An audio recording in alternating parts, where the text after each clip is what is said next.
Bonsoir, j'espère que vous allez bien. Aujourd'hui, je m'intéresse à la biographie ainsi que l'histoire de Gwen, la couturière sacrée. Installez-vous bien, pensez à vous abonner, à mettre un petit pouce bleu pour avoir plus de vidéos sur League of Legends. C'est parti pour la biographie de Gwen. Au sein du royaume de Camavor, oublié de longue date, il y avait un village de simples gens très éloignés du trône. Ce fut là, dans les colonies rurales, qu'une humble couturière fabriqua sa chère poupée, Gwen. Le passé dont Gwen parvint à se souvenir est rempli d'amour. La couturière et sa poupée passaient leur journée à travailler. Les ciseaux reposaient dans les mains immobiles de Gwen, pendant que sa créatrice maniait à côté le fil et l'aiguille. La nuit, toutes deux s'accroupissaient sous la table du dîner. La couturière affrontait Gwen en des duels inimaginaires, fourchette contre ciseaux, dans la cuisine illuminée par la bougie. Avec le temps, les jeux cessèrent et la lumière s'éteignit. Gwen ne comprenait pas pourquoi, mais chaque fois qu'elle luttait pour se rappeler les détails, elle ressentait un élan de douleur lié à un homme dont le nom et le visage l'éludaient. Tandis que ses souvenirs s'enfuyaient au fil de la marée, Gwen resta dormante pendant des siècles, silencieuse et oubliée. Une nuit, ses yeux s'ouvrirent. Gwen s'était réveillée sur une large plage sombre, loin de chez elle. Une magie qu'elle ignorait avait fait d'elle une fille bien vivante qui pouvait mouvoir ses mains et ses pieds par elle-même. Gwen salua cette naissance avec joie. Elle se mit à marcher sur le sable, éblouie de pouvoir voir si loin, charmée par la texture des galets, enivrée par le souffle du vent sur son dos. Le long de la côte, des débris abandonnés depuis un millénaire attirèrent son attention. Elle repéra à côté de coffres brisés des outils qui lui étaient familiers. Des ciseaux, des aiguilles, du fil. Gwen les reconnut immédiatement. C'étaient les outils de sa créatrice. Quand ses doigts les touchèrent, une nuée nimbée de lumière flotta depuis ses mains. Cela lui parut chaud et rassurant, comme l'embrassade d'un lointain passé. Mais d'autres que Gwen étaient attirés par cette magie. Rôdant dans les îles, une autre brume s'assembla, de couleur noire. Elle tourbillonnait et se tordait sur elle-même, formant de terrifiants spectres. Quelque chose les attirait dans la présence soudaine de Gwen. Quand les spectres se précipitèrent vers elle, Gwen sut réagir. Elle brandit ses ciseaux pour son plus grand plaisir. Sa brume envahit l'air, enchantant la taille et la force de ses outils et transformant leur acier basique en pure magie. Mais les spectres revenaient sans cesse à l'attaque. La brume noire ne cessait d'augmenter leur nombre. Gwen commença à ressentir une douleur tragique, étrangement familière. Au milieu des spectres, des souvenirs refoulés refirent surface. Des images de sa créatrice lui revinrent. Elle était malade, blessée. Elle agonisait dans l'angoisse. Auprès d'elle se trouvait un homme qui tourna finalement son visage vers Gwen. Viego. Se rappeler son nom fut un choc qui jeta Gwen à genoux. Les moments passés auprès de sa créatrice en un temps plus simple et plus heureux lui revinrent. Elle jeta un coup d'œil à ses ciseaux. Ce fut alors qu'elle réalisa quelque chose d'incroyable. Sa créatrice, victime de la vanité de cet homme, n'avait pas totalement disparu. Les outils de la couturière, ceux-là même qui avaient cousu Gwen, étaient à présent dans ses mains.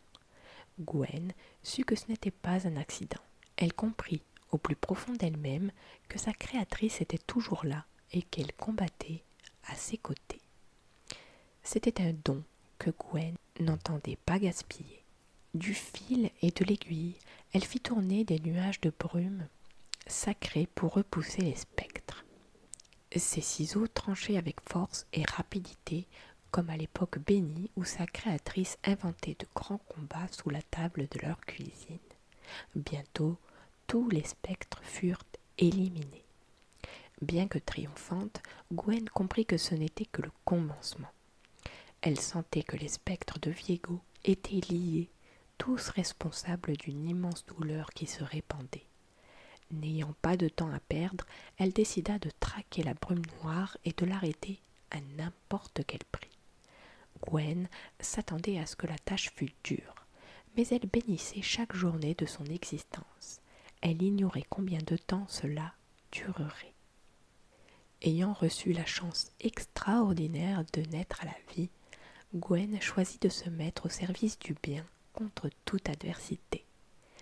Elle voyage dans tout Runeterra, déterminée à restaurer la joie de ceux qui souffrent. Pour Gwen, chaque moment est précieux, chaque pas doit suivre un but. L'histoire de Gwen. Sous le soleil déclinant, cachée derrière une haie épaisse, une jeune femme se tient debout, ses cheveux aux éclats bleus d'argent retenus par des nœuds noirs, élégante dans sa robe et ses ornements d'or. Elle a en main d'immenses ciseaux spectraux. Voilà des semaines, des mois peut-être, qu'elle est arrivée sur le continent occidental. L'horizon y est vaste, plus vaste qu'elle ne l'aurait imaginé. Mais Gwen pense à autre chose. La brume noire. Elle l'a pistée jusqu'ici depuis les îles obscures, l'a combattue à chaque fois qu'elle l'a pu. Un peu plus loin, elle aperçoit une petite ferme de pierre. De la fumée sort de la cheminée. La lumière d'une bougie éclaire une fenêtre opaque. La porte de bois s'ouvre et deux garçons sortent en courant, chacun une poupée en main. Ils se poursuivent tout autour de la ferme, riant et lançant des apostrophes guerrières. À cet instant, ils ne sont plus des enfants et leurs jouets ne sont plus des silhouettes de tissu. Ce sont des rois et leurs poupées sont de braves guerriers qui combattent les forces du mal. Gwen soupire. Elle pense à la maison de sa créatrice qui était assez semblable à celle qu'elle a sous les yeux. Elle se souvient ce que cela faisait de jouer sans souci. Elle n'était alors qu'un jouet elle-même. Sa créatrice était heureuse et vivait en paix. C'est toujours la douleur qu'elle ressent en premier. Gwen serre ses mains sur sa poitrine. Puis elle voit. Ça provient des bois, à l'est, de fins tentacules de brume sombre qui s'enroulent sur eux-mêmes en des formes presque familières. Des mains distordues qui cherchent à happer la vie dans le ululement des cris stridents. Les garçons lâchent leurs jouets et s'enfuient. Gwen ne supporte pas les hurlements, pas ceux de la brume noire, elle a l'habitude, ceux des enfants. Ils sont innocents, ils méritent la joie. Elle bondit de son fourré, elle agite ses ciseaux au-dessus de sa tête, de feux follets blancs jaillissant de leurs pointes. Dans un tourbillon de sa robe, elle frappe en arc plongeant et tranche dans des spectres de la brume noire. Vous vous êtes fait attendre, auriez-vous peur de moi? Les spectres se tournent vers Gwen et sifflent à travers leurs mâchoires irrégulières. Gwen regarde les enfants stupéfaits qui s'accroupissent derrière un arbre mort. Sa voix s'adoucit. Rassurez-vous, je ne laisserai point vous faire de mal. Les spectres s'assemblent en essaim. Des cris obscurs remplissent l'horizon. Des nuages noirs se matérialisent dans le ciel tendre et entourent Gwen. Les garçons se blottissent l'un contre l'autre. Gwen ouvre ses ciseaux. Une seconde, les spectres s'immobilisent. Gwen saisit cette occasion et fonce droit devant. Elle tranche trop vite pour l'œil humain. Des fragments de ténèbres apparaissent et s'évanouissent, détruits par les lames magiques de Gwen. 1, 2, 3 secondes plus tard, il ne reste plus qu'une poignée des serviteurs de la brume noire.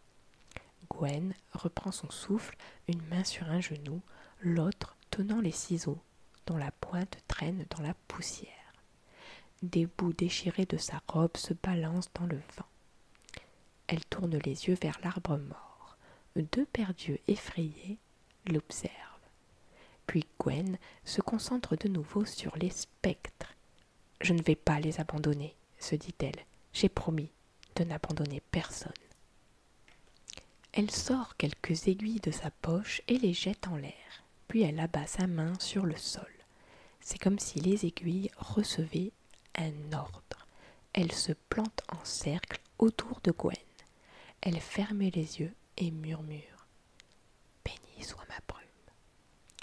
Des fils de brume au blanc teinté de lumière s'échappent de chaque aiguille.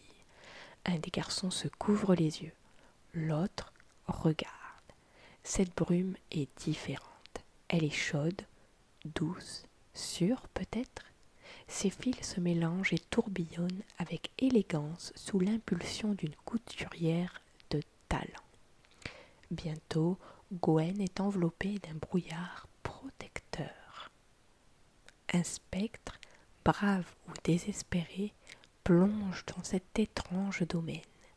Les autres se massent. Ils ont hâte de l'éliminer. À l'intérieur, Gwen danse en cercle autour de son ennemi. Elle esquive chaque coup de griffe et rit entre les cliquetis de ses ciseaux. Un autre spectre entre, un autre rire lui répond. Dehors, les garçons regardent, subjugués. Qui est-elle, ou plutôt, qu'est-elle? Ils ont l'impression que le combat est facile, mais Gwen sait que les spectres sont féroces. Il faut qu'elle mette fin à cette lutte. Serrant les dents, elle joue des ciseaux, découpant un autre spectre en deux avant de poser son arme. Elle sort ses dernières aiguilles et, canalisant toute la magie dont elle est capable, elle les tire devant elle. Elle se plante dans les poitrines creuses des spectres. Gwen ne rit plus. Elle lâche un hurlement de triomphe car les spectres viennent d'éclater et de disparaître en ne laissant que des aiguilles dans la poussière.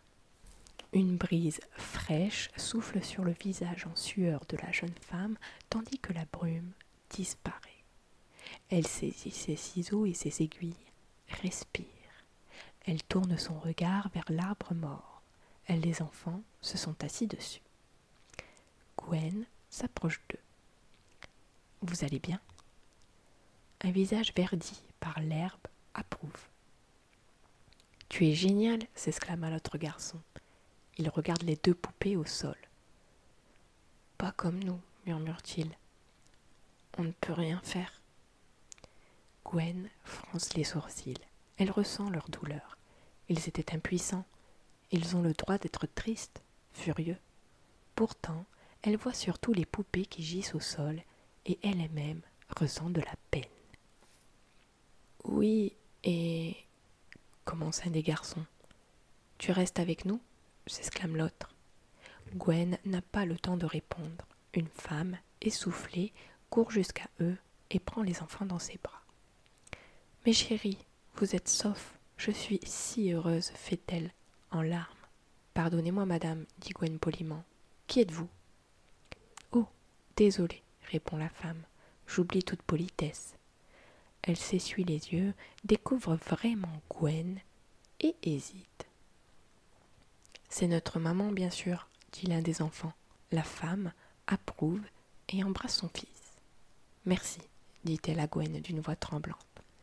Je ne sais pas ce qu'étaient ces choses, et qui vous êtes d'ailleurs, mais vous avez sauvé mes enfants.